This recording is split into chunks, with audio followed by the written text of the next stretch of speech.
En nuestra edición de hoy, la mega obra del sistema Riachuelo. 40 kilómetros de túneles para ampliar la red cloacal de la capital y el Gran Buenos Aires. Presentamos un informe sobre una de las obras públicas de mayor envergadura que se llevan adelante en la actualidad. La construcción de 40 kilómetros de conductos subterráneos que permitirán ampliar después de 75 años el sistema cloacal del área metropolitana de Buenos Aires. Este proyecto de ingeniería inédito en el país incluye la construcción de un túnel emisario bajo el Río de la Plata para diseminar los desechos cloacales a 12 kilómetros de distancia de la costa de Dock Sud. La ingeniera Marcela Álvarez, a cargo de toda la obra del sistema Riachuelo, nos da detalles de cómo se encaró el complejo desafío de construir un gran conducto de hormigón a 40 metros de profundidad y bajo el agua. Este conducto que se inicia en la costa del Río de la Plata, aquí detrás del puerto del Dock Sud, un conducto de 12 kilómetros de extensión, 4,30 metros de diámetro interno, construido a 40 metros debajo del lecho del río a través de una máquina tuneladora del tipo TBM EPB que simultáneamente genera avances controlados de la excavación y coloca 5 segmentos de anillos que llamamos dovelas, que son las que constituyen el revestimiento definitivo de esta conducción. El emisario está constituido por dos grandes tramos. Un primer tramo que llamamos transporte, porque el objetivo es alejarnos de la costa lo suficiente como para solo en el último tramo generar la difusión, es decir, la mezcla íntima que pretendemos entre el efluente ya tratado, en la planta que se desarrolla en superficie, y el agua del río para aprovechar esta enorme capacidad de autosimilación y de depuración que tiene este cuerpo receptor. Ese fenómeno de la difusión se lleva adelante justamente a través de lo que se llaman difusores o risers, es decir, son tubos verticales que afloran del techo del túnel hacia el lecho del río, aproximadamente sobresaliendo 1 metro por encima del mismo. Esos 34 difusores que va a tener el tramo último de nuestro emisario, distanciados aproximadamente 45 metros uno de otro, llevan en su extremo, sobre el lecho del río, una pieza especial que se llama roseta, que lo que tiene es salidas en 6 puertos en todas las direcciones, porque lo que queremos es que la mezcla sea lo más homogénea posible para favorecer este proceso de la dilución. El túnel emisario se construye a 40 metros debajo del lecho del río, a partir de una cámara de carga, un pozo de trabajo que fue construido a través de la metodología de hidrofresa, de muros colados con hidrofresa. Sus paredes tienen 60 metros de profundidad porque necesitábamos una profundidad de pozo útil de unos 56 metros para hacer tapón, losa de fondo y montar allí la máquina tunelera, que en este momento ya está río adentro a más de 10 kilómetros, en realidad 10 kilómetros exactos que hemos logrado desarrollar en el turno de esta noche. Mayoritariamente los suelos que salen de la excavación son arenas. Estas arenas, a través de una cinta transportadora que está colocada dentro de la logística del túnel, en realidad sobre el techo hacia la derecha, esa cinta transportadora va evacuando el túnel desde el frente de la excavación hasta la última de las celdas para a partir de allí, con vagonetas, elevarla a la superficie y llevarla a disposición final dentro de este mismo predio. La logística que hemos visto dentro del túnel, por supuesto, es la necesaria para la etapa constructiva. Lo que hemos visto son las vías para desplazamiento de los trenes que permanentemente necesitan llevar al frente de trabajo no solamente la logística, sino también a los 30 trabajadores que cada turno están acompañándolos para poder construir este túnel. Los conductos que vimos sobre una de las paredes del túnel son aire comprimido, agua caliente, agua fría, desagües cloacales, porque por supuesto nuestros trabajadores tienen todos los servicios necesarios allí a los 10 kilómetros para poder pasar sus 8 horas de trabajo. Hemos visto también la cinta transportadora que sobre el techo del túnel va evacuando el material, las instalaciones eléctricas, la iluminación de emergencia, en fin, la logística necesaria para la etapa constructiva, que obviamente una vez que finalicemos y tengamos realmente nuestro túnel totalmente construido y nuestro emisario totalmente finalizado, van a ser retiradas y lo que vamos a ver es la configuración de un cilindro constituido por las dovelas. La máquina tunelera es de origen alemán, marca Herrenech, fue fabricado expresamente para este proyecto. se fabricó en Alemania, sus partes fundamentales fueron desarrolladas allí. Se hicieron pruebas en fábrica en China, donde se terminaron de montar elementos secundarios, y una vez finalizadas las pruebas en fábrica y pudiendo registrar que todo funcionaba acorde a nuestras necesidades, se embarcó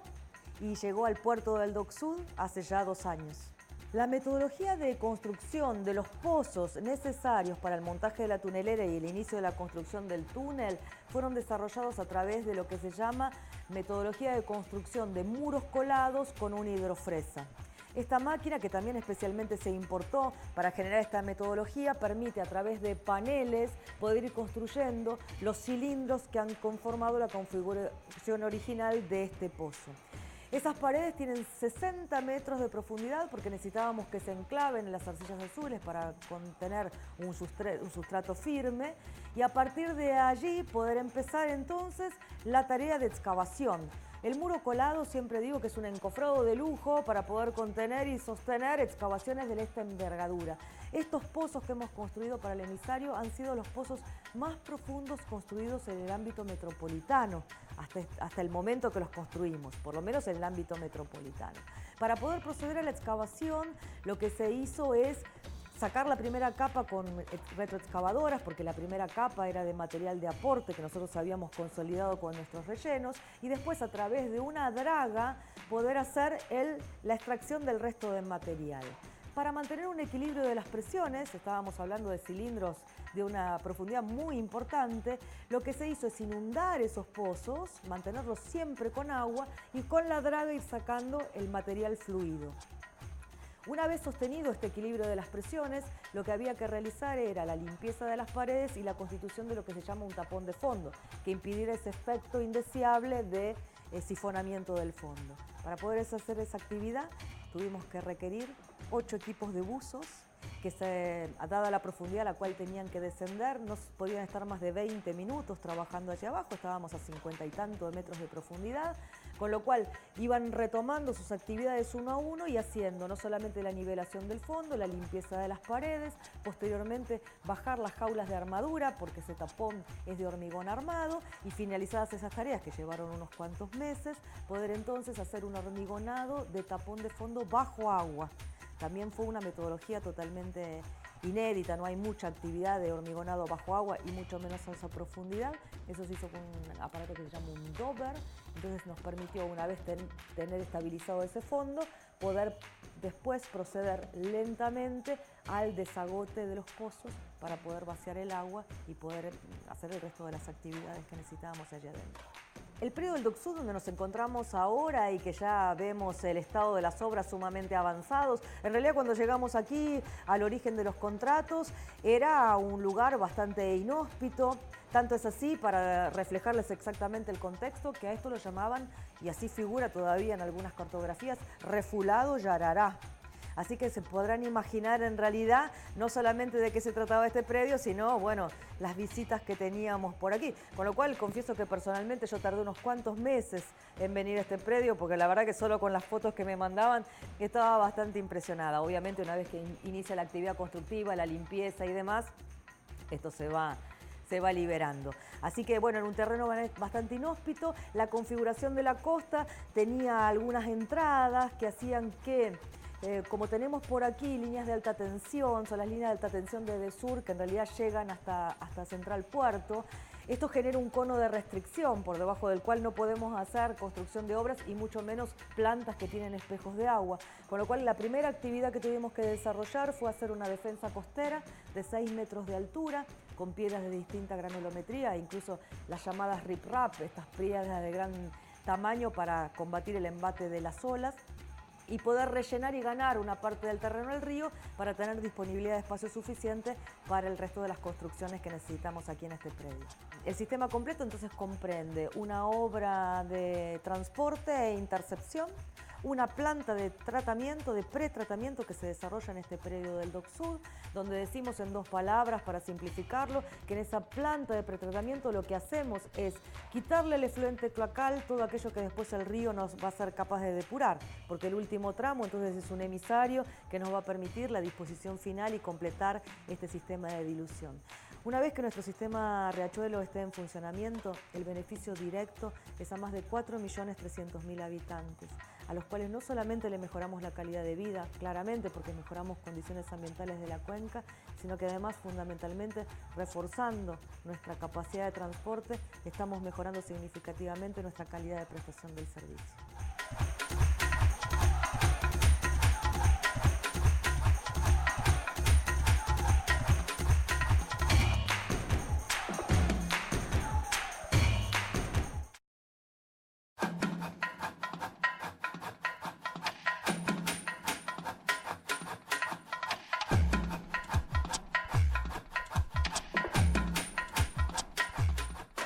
En el tradicional Palacio de Aguas Corrientes, recientemente se presentó un documental sobre la mega obra que lleva adelante el Ministerio del Interior, Obras Públicas y Vivienda de la Nación, a través de AISA, con el objetivo de ampliar la red cloacal del área metropolitana de Buenos Aires. En el encuentro, el ministro Rogelio Frigerio y representantes de las empresas estatales de agua y saneamiento resaltaron la importancia de la concreción de un proyecto de ingeniería inédito en el país que mejorará la calidad de vida de más de 4 millones de habitantes. Estamos hablando de probablemente una de las obras más importantes de la historia de la Argentina. En este momento, la obra de mayor envergadura que está financiando el Banco Mundial en cualquier país. Estamos hablando de 1.200 millones de dólares de financiamiento, 40 kilómetros de túneles, 4,5 millones de personas que se benefician con la obra, 1,5 millones de habitantes que tienen o que van a tener por primera vez acceso a una cloaca, una obra que tiene que ver con la salud pública, que tiene que ver con el cuidado del medio ambiente y que tiene que ver también con el desarrollo social. Esta es una obra también que tiene que ver con cumplir con la justicia, con lo que nos ha impuesto la justicia en términos de la obligación de la limpieza del riachuelo, así que también esto está muy vinculado a Comar, al cumplimiento de la manda judicial, a cumplir con la palabra. Esta es una obra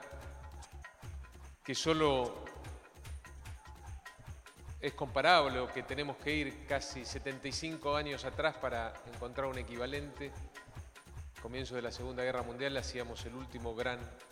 colector troncal de cloacas en la Argentina. Pasaron cerca de 75 años para que podamos estar hoy construyendo nuevamente un gran colector troncal cloacal. Es una obra que también está muy vinculada con el género, ¿no? Eso que está tan de moda ahora, no solo porque tenemos a Marcela encargada de llevar esta obra adelante y de coordinar todos los esfuerzos, sino también porque las 3 tuneladoras tienen nombre de mujer, ¿no? Valentina, Beatriz y Elisa. Son las enormes tuneladoras que permiten construir precisamente estos 40 kilómetros de túnel. La totalidad del sistema Riachuelo efectivamente requiere la construcción de más de 40 kilómetros de túneles que venimos desarrollando de manera simultánea. Nuestro proyecto se inicia a 16 kilómetros de donde nos encontramos ahora, en el límite entre la ciudad de Buenos Aires y el partido de La Matanza, donde estamos construyendo un gran colector que se llama Colector de la Margen Izquierda, porque su traza siempre va recostada sobre la izquierda del riachuelo, y en este conducto iremos transportando y derivando nuestras cloacas máximas, nuestros grandes conductos de transporte de red troncal de efluentes cloacales, parte de la cual dejará de ir a nuestro sistema Berazategui para incorporarse a este nuevo sistema. Además, en ese tramo en ruta lo que vamos a hacer es interceptar todos los pluviales que hoy vuelcan de manera directa al riachuelo y que llevan en sí este conocido caudal en tiempo seco, siempre digo un eufemismo, para decir que dentro de los pluviales está circulando efluente cloacal de origen clandestino que contamina de manera cruda el cuerpo receptor. Entonces, responsablemente como empresa de servicios lo vamos a interceptar, solo ese caudal en tiempo seco, y derivarlo responsablemente a tratamiento. Llegado a este predio, a los 16 kilómetros de su inicio, entonces desarrollamos una planta de pretratamiento, un tratamiento netamente físico, que a su vez lleva asociados 2 grandes estaciones de bombeo, La última de las cuales permite entonces mantener en carga la cámara, que permite alimentar e impulsar permanentemente el efluente tratado dentro del emisario, asegurando que a 12 kilómetros de la costa siempre tengamos líquido saliendo por los risers. Tenemos la planta de tratamiento de efluentes, una de las más grandes también de la Argentina, que también tienen que ver con otro enorme esfuerzo que está haciendo nuestro país en pos de mejorar la salud a través del tratamiento de efluentes. En 3 años y medio, 4 años, estamos duplicando la cantidad de tratamiento de efluentes en el país. Pasamos del 20% al 40%. Esta obra también contribuye a ese logro. Por supuesto que nos falta muchísimo todavía para estar a la altura de lo que hay en términos de tratamiento de efluentes en otros países de la región, pero estamos en el camino correcto. Tiene que ver con ser persistentes en el rumbo a pesar de las dificultades. Las hemos atravesado en estos 3 años, casi 4 de gestión, y las hemos superado, las estamos superando. Tiene que ver con políticas de Estado, porque esta obra dura 5 años, así que va a tener que verse terminada en el próximo mandato. Estas obras trascienden los periodos gubernamentales, tal como mencioné, una anterior tanda de obras que significaron los desagües pluviales de la ciudad de Buenos Aires y la tercera cloaca máxima la planificó un gobierno radical, la construyó un gobierno conservador, la terminó y la inauguró un gobierno peronista. Realmente creo que hoy podemos destacar que este tipo de obras hoy se constituyen en una política de Estado y no en una política partidaria. Largamente nuestras cloacas máximas, estos grandes conductos que son nuestra red troncal de transporte de efluentes cloacales, solo con mencionar que el primero tiene más de 120 años y el tercero, el último, construido más de 70, claramente nos hacen entender que frente al crecimiento demográfico del área de expansión y demás, esta red troncal de transporte necesitaba claramente una ampliación desde décadas atrás. Algo similar a lo que es el concepto del sistema Riachuelo nació conceptualmente hacia fines de la década de los 90, en particular asociado a un evento muy crítico que tuvo nuestra cloaca máxima en momento de construcción de un supermercado ahí en la zona de Pompeya. Esto generó una crisis muy grande, un colapso de una parte de nuestra tercera cloaca máxima. Para nosotros una afectación a una cloaca máxima es una crisis de dimensiones inconmensurables, esta la fue claramente, y allí entonces tomó fuerza la idea de pensar que había que hacer algo para aliviar a estos conductores y poder tener además una flexibilidad operativa con la cual al día de hoy todavía no contamos. Es allí que nace conceptualmente algo similar a lo que es el sistema Riachuelo, conocido en ese momento como PSI, Plan de Saneamiento Integral, constituido también por un gran colector, una obra de transporte, una planta de tratamiento y un emisario. Sobre septiembre del 2001, la entonces Aguas Argentinas lanza estas obras a un proceso de licitación internacional. Y bueno, solo con mencionar el contexto de la fecha en la cual le estoy mencionando, claramente ese proceso quedó abortado en diciembre del 2001 y estas obras no pudieron llegar a su concreción. En el año 2006 pasa Aguas Argentinas a ser nuevamente una empresa del Estado, AISA, a la cual hoy pertenecemos, y empieza a replantearse y reformularse este concepto de resolver esta problemática estructural de nuestra red de transporte de efluentes cloacales. Es allí que se empieza a tomar forma lo que es el sistema Riachuelo hoy, con la configuración no solamente de las obras, sino de la implantación física de las obras, tal cual hoy las estamos desarrollando, lo que tuvo su máximo auge en el 2008 con el fallo histórico de la Suprema Corte de Justicia en la causa Mendoza, que por supuesto esta obra, por todos los objetivos que persigue, contribuye fuertemente al cumplimiento de esa manda. Con lo cual entonces el siguiente paso, una vez ya readecuados los proyectos, fue conseguir financiamiento para poder llevarlos a cabo. Se trabajó intensamente con el Banco Mundial. En el año 2010 se pudo suscribir el préstamo, que es el que hoy nos está acompañando, y a partir de allí iniciar proceso de precalificación internacional, presentación de ofertas, firma de contratos, etcétera, hasta que pudimos realmente iniciar estas obras en el 2015 con un fuerte trabajo inicial de ingeniería, relevamientos de campo, adaptación de las obras a los sitios que realmente efectivamente estaban en ese momento, muchos de los cuales habían tenido cambios bien importantes con respecto a la etapa de proyecto. Solo por mencionar que la traza del colector margen izquierda va totalmente debajo de la avenida Fernández de la Cruz, donde en el 2013 el gobierno de la ciudad instauró el primer Metrobús, con lo cual vaya si tuvimos que hacer adecuaciones para no pedirle como primera gestión al gobierno de la ciudad de Buenos Aires desafectar el Metrobús por 2 o 3 años. Solo por mencionar algunas cosas que fueron necesarias desarrollar a nivel de ingeniería, hacer estudios de suelos y batimetrías en el río, para que, bueno, hoy nuestro túnel pudiera desarrollarse sin ninguna otra alteración. Así que fuertemente la etapa constructiva de las obras se inició finalmente a mediados del 2016. Esta obra, como lo han dicho los números, con un tratamiento de casi 2.300.000 metros cúbicos por día, una población beneficiada de 4.300.000 personas. Tenemos que tener en cuenta que cuando se haga el sistema colector Berazategui con su estación elevadora, vamos a incorporar prácticamente 1,5 millones más de usuarios y beneficiarios del sistema. Hemos conseguido con esto la generación de 1.500 puestos de trabajo, donde comparten también los compañeros de la UOCRA y de AISA,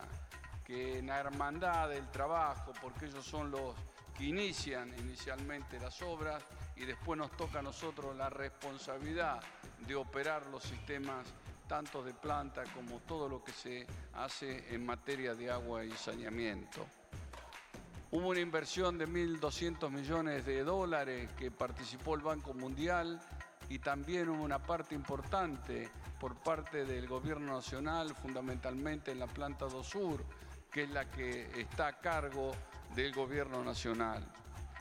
La tunelería que ustedes ven y Marcela, que ha llevado la responsabilidad como jefa de equipo junto con nuestros profesionales, tenemos tuneleras que van del diámetro de 3,20 metros a 4,50 metros. Es una mega obra importante. El colector margen izquierdo tiene una extensión de 14 kilómetros de recorrido. El desvío colector bajo costanera, 5,5 kilómetros. Estaciones elevadoras. El colector Río de la Plata, que lo mostraron recién, penetra 12 kilómetros dentro del Río de la Plata. ¿Esto qué hace? Aliviar todo el sistema troncal del sistema cloacal que hoy tiene AISA, que surgió, como lo dijo acá, desde la primera cloaca máxima, la segunda cloaca máxima y la tercera cloaca máxima.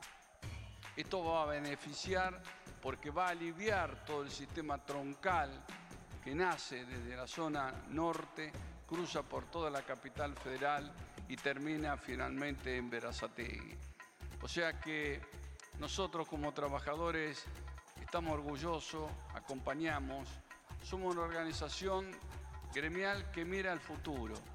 que piensa en nuestros trabajadores, que piensa en la empresa, que cree en los consensos, que cree en el diálogo,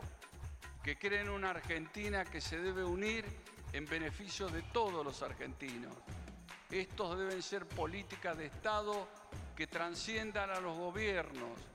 Somos todavía deudores porque tenemos mucha gente en el conurbano que todavía no ha podido acceder al agua potable y al saneamiento. Y en eso estamos trabajando, porque tenemos un plan director quinquenal 2019-2023 para tratar de suplir el déficit que tienen estos compatriotas. Esto se realiza fundamentalmente con esfuerzo argentino, así que realmente también es un placer poder dar estas palabras para el canal de la UOCRA, que es un fuertísimo colaborador de AISA en la concreción de este tipo de trabajos. Hay que pensar que los trabajadores de UOCRA fundamentalmente son los que realizan las obras que contrata AISA. Así que poder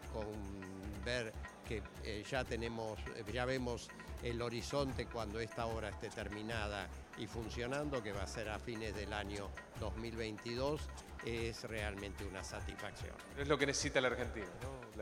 Pensar en grande, confiar en nuestras posibilidades. Esta obra, que es impresionante, reconocida a nivel mundial, está hecha por argentinos, por obreros argentinos, por empresas argentinas que pueden mostrar el talento que tiene nuestro país y la capacidad que tenemos para llevar obras de esta envergadura adelante y con éxito. Esto fue Con Más Info.